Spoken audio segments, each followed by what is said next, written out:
How to become a trainer. To give you all you need to know in the first paragraph, stick a cheap LCD interval timer on your customer's belt. There are interval timer applications for phones, but the simpler the better. Let the phone take care of the music. Always remind them to keep increasing their activity period and shortening their rest until finally they don't have to rest anymore.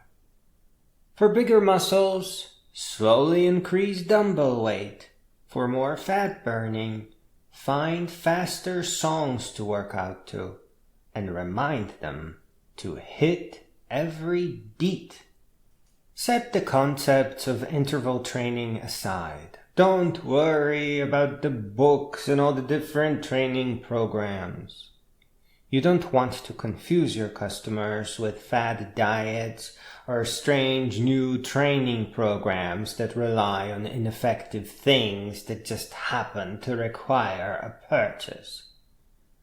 You need to give them a permanent lifestyle change that is both wise and pleasant.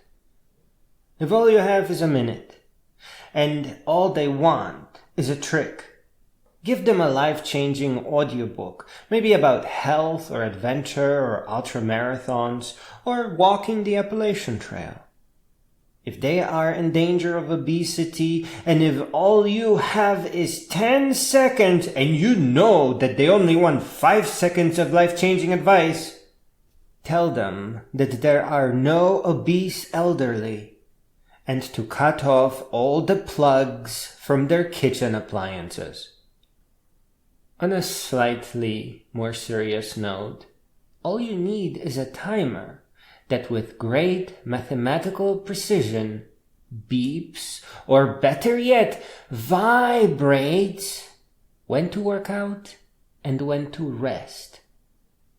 The workout period may be as short as 15 seconds at first, so be careful and be very respectful of what your customer's body is capable of. If you push someone too much, they may become discouraged and stop their training altogether. And that can potentially end up costing them decades of their life. Fitness-oriented lifestyles truly do extend life.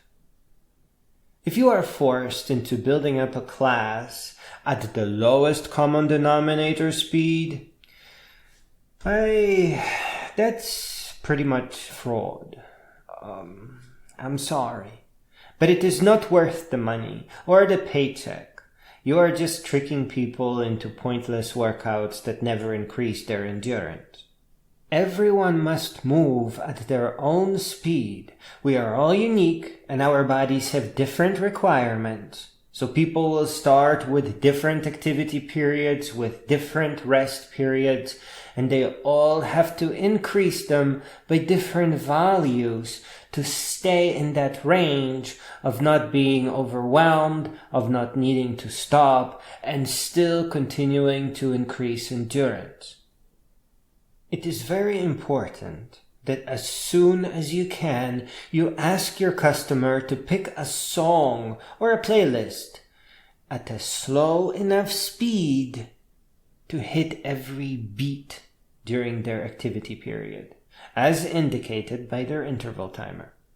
They must be precise, and you can use a free program like Audacity to speed up or slow down songs. The job of a trainer is mostly teaching the person how to take care of themselves. But don't just talk about interval timers. Configure and clip one on their belt. You will have to buy it. I once had a cheap one for $11 and it was perfect. So it's not a big deal. I recommend that the initial training is actually bicycling.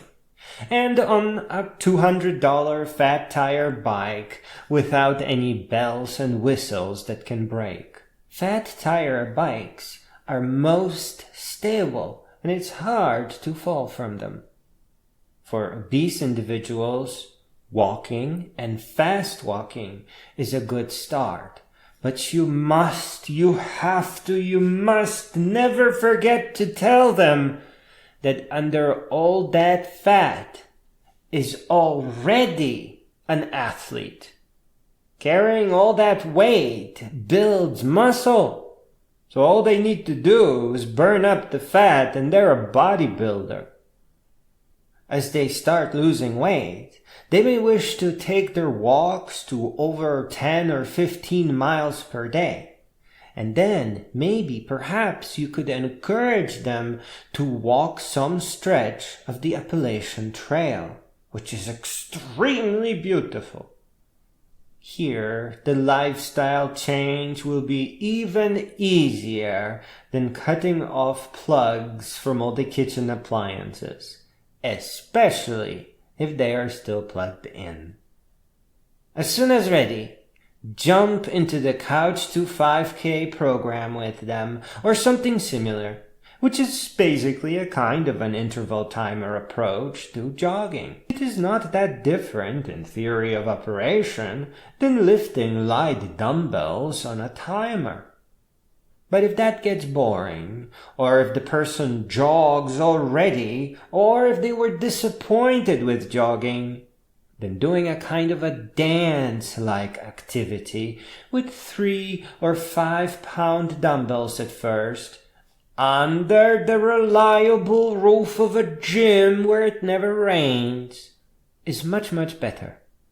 For heavy individuals, to protect their knees, replace jogging with walking upstairs, and then running on soft ground, always on soft ground.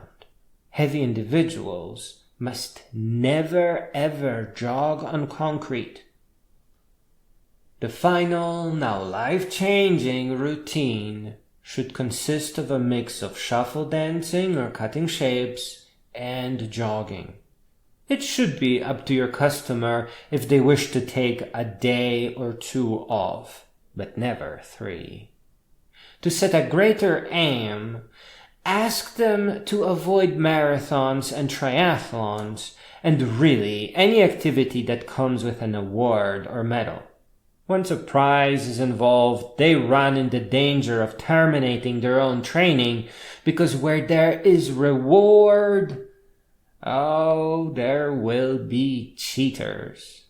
And they are going to win. They will triumph, though at the cost of shortening their lifespan due to their crazy drug use. Help your customer to silent ultramarathons that no one but their family and friends will know about. Tell them that the only sports rewards that matter is the night sky during ultramarathons or long-distance adventures, becoming strong and wise, and living a cheerful and healthy life.